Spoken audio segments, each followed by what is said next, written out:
Friends, आज आपण 11 डिसेंबर 2025 रोजी जो रेल्वे ग्रुप डी चा पेपर झालेला आहे त्या रेल्वे ग्रुप डी च्या पेपर मध्ये जे रेल्वे सामान्य विज्ञानचे जे क्वेश्चन आलेले आहेत ते क्वेश्चन आज आपण इथे घेणार आहोत. ठीक आहे. तर त्या या लेक्चर मध्ये आपण सर्व 1, 2, 3 या तीनही शिफ्ट ज्या आहेत त्या तीनही शिफ्ट मिळून जे क्वेश्चन आलेले आहेत ते घेत आहोत. ठीक आहे. चला तर मग त्या क्वेश्चनला सुरुवात करूया. त्यामध्ये बघा पहिला क्वेश्चन आहे अतिनील किरणांच्या अतिसंसर्गामुळे टिंब होऊ शकते. अतिनील किरण आहे की अतिनील किरणांच्या अतिसंसर्गामुळे काय होऊ शकते, तर अतिनील किरणांच्या अतिसंसर्गामुळे त्वचेचा कर्करोग होऊ शकतो. ठीक आहे. त्वचेचा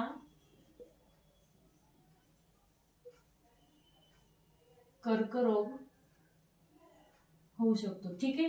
त्यानंतर पुढे बघा क्वेश्चन नंबर 2, कार्बन शृंखलेत प्रेफिक्सेस किंवा सफिक्सेस जोडल्यास ते काय जोडतात. आता कार्बनची शृंखला आहे, त्या शृंखलेमध्ये जसं आपण इंग्लिश मध्ये एखादा लेटर असतो त्याला प्रेफिक्स आणि सफिक्स जोडत असतो, बरोबर आहे. मग तसंच त्याच पद्धतीने कार्बन शृंखलेमध्ये जर प्रेफिक्स आणि सफिक्स जोडलेस तर त्याला काय म्हणतात, किंवा त्याला ते जोडल्यास ते काय जोडतात, मग त्यांना काय म्हटलं जातं, त्यांना क्रियात्मक समूह असं म्हटलं जातं. ठीक आहे. त्यांचा क्रियात्मक गट तयार होतो त्यालाच क्रियात्मक समूह असे म्हणतात.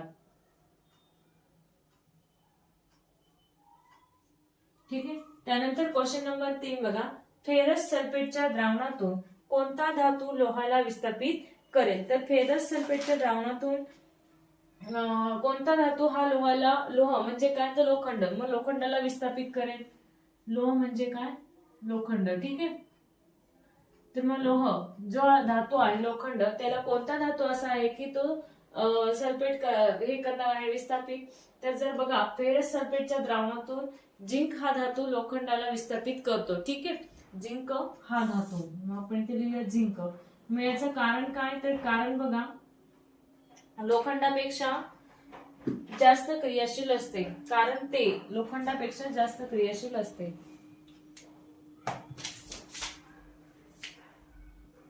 कारण ते लोखंडापेक्षा जास्त क्रियाशील असते.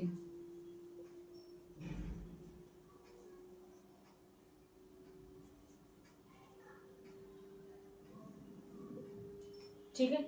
त्यानंतर पुढे बघा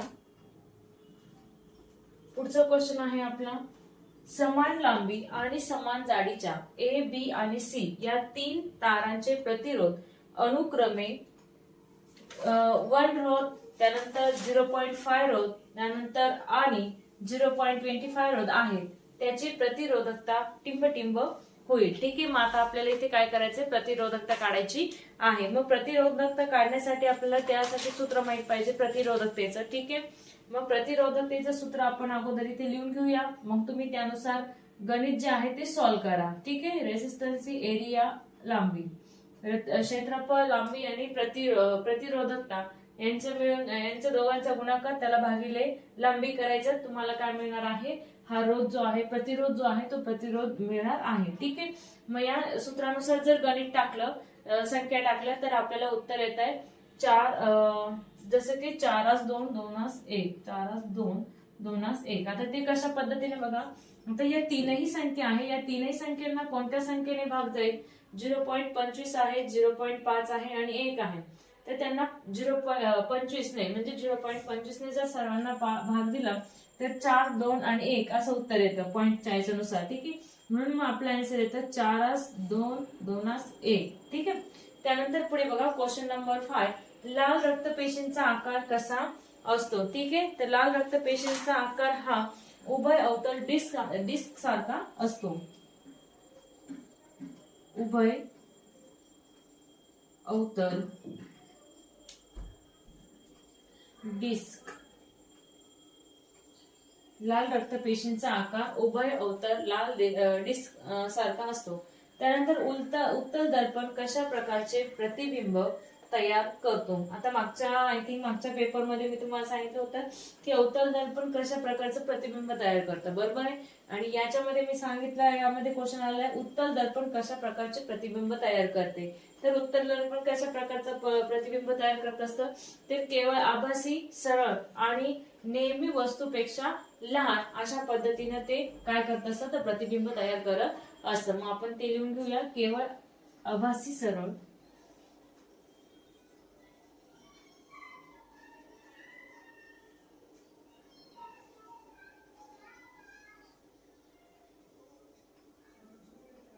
केवळ आभासी, सरळ आणि नेहमी वस्तूपेक्षा लहान.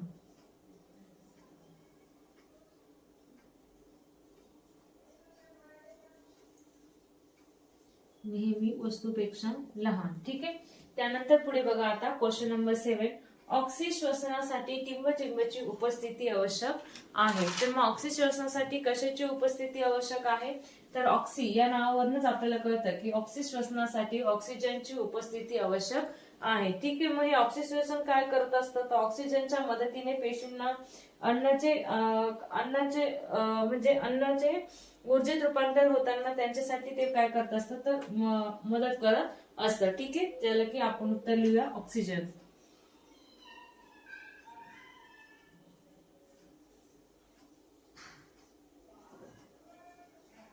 त्यामध्ये बघा आता एक्सप्लेनेशन. ऑक्सिजनच्या मदतीने पेशींचे अन्नाचे ऊर्जेत रूपांतर होते.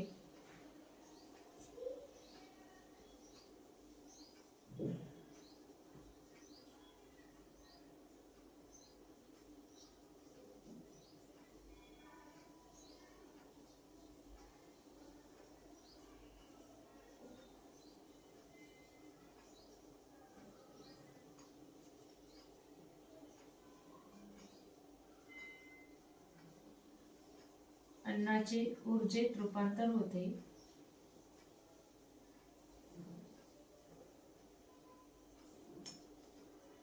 त्यालाच ऑक्सी असे म्हणतात.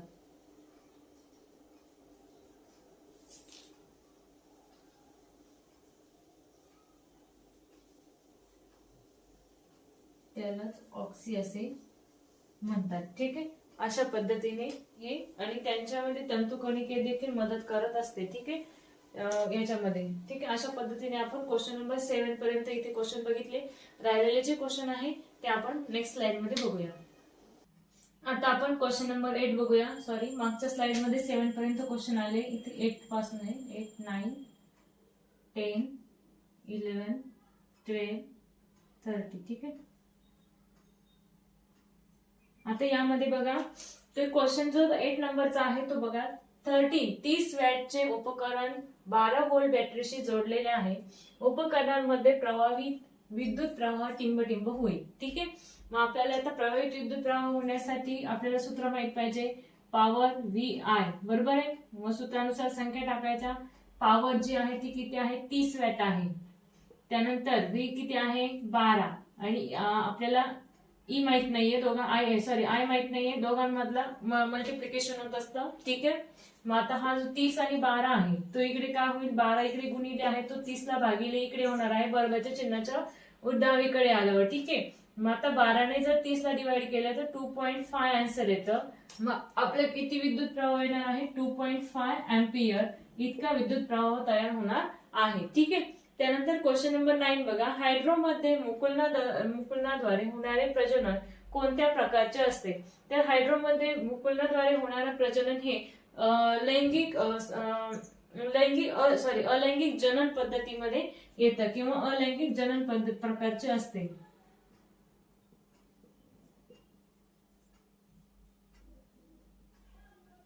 अलैंगिक जनन. त्यानंतर क्वेश्चन नंबर 10 बघा. तोंडातील पीएच मूल्य किती पेक्षा कमी झाल्यावर दातांची झीज सुरू होते. बघा, तोंडातील पीएच मूल्य 5.5 पेक्षा जेव्हा आपल्या शरीरात तोंडामधलं कमी होतं त्यावेळेस आपल्या दातांची झीज व्हायला सुरुवात होते. ठीक आहे. म्हणून मग 5.5 हे उत्तर येतं.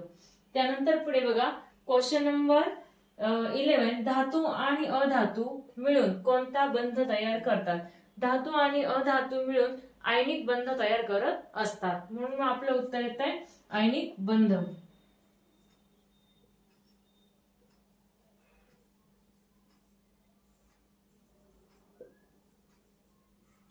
त्यानंतर क्वेश्चन नंबर 12 बघा, दाबाचे एसआय एकक काय आहे? आता आपण दाबाचे एसआय एकक सर्वांना माहित आहे, दाबाचे एसआय एकक पास्कल हे आहे.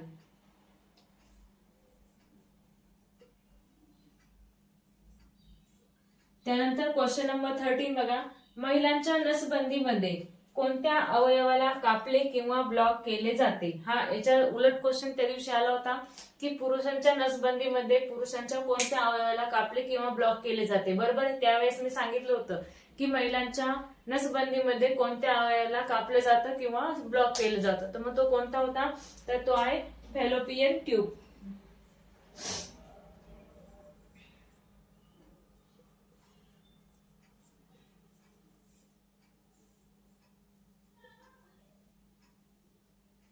ठीक आहे.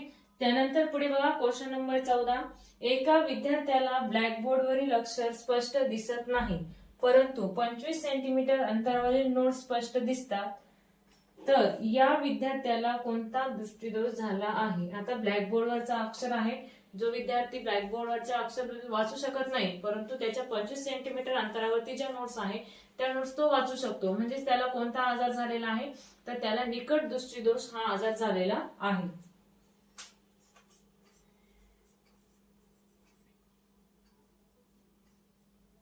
निकट दृष्टिदोष, जवळचं दिसत नाही. ठीक आहे. अशा पद्धतीने आपण क्वेश्चन नंबर 14 पर्यंत क्वेश्चन या स्लाइड मध्ये बघितले.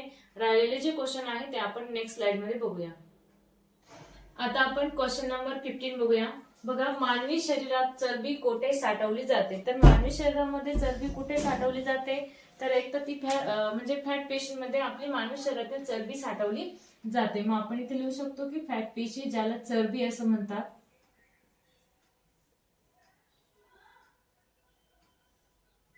ठीक आहे. त्यानंतर क्वेश्चन नंबर 16 बघा, फुलपाखरू फुलातून भोजन मिळवते आणि खार दाणे खाते, या स्थितीत हे दोन्ही जीव कोणत्या प्रकारचे आहेत? फुलपाखरू काय करत आहे? फुलातून भोजन मिळवत आहे आणि खार काय खात आहे? दाणे खात आहे. बरोबर आहे. या स्थितीमध्ये कोणता, हे दोन्ही जीव कोणत्या प्रकारचे आहेत? म्हणजे शाकाहारी आहे की मांसाहारी आहे हे विचारलेलं आहे. तर मग बघा, फुलातून भोजन मिळवणं आणि खार दाणे खाते हे दोघंही काय आहेत? मग जीव शाकाहारी आहे.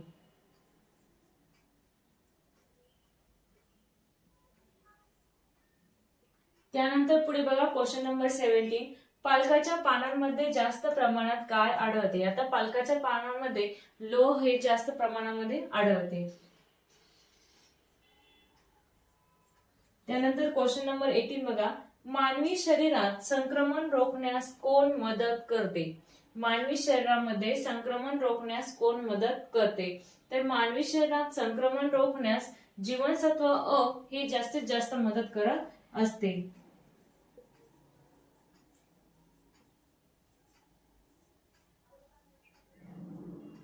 त्यानंतर पुढे बघा क्वेश्चन नंबर 19, प्रथम रक्त परिसंचरण प्रणालीचा कोणी अभ्यास केला? तर प्रथम रक्त परिसंचरण प्रणालीचा अभ्यास हार्वे यांनी केलेला आहे.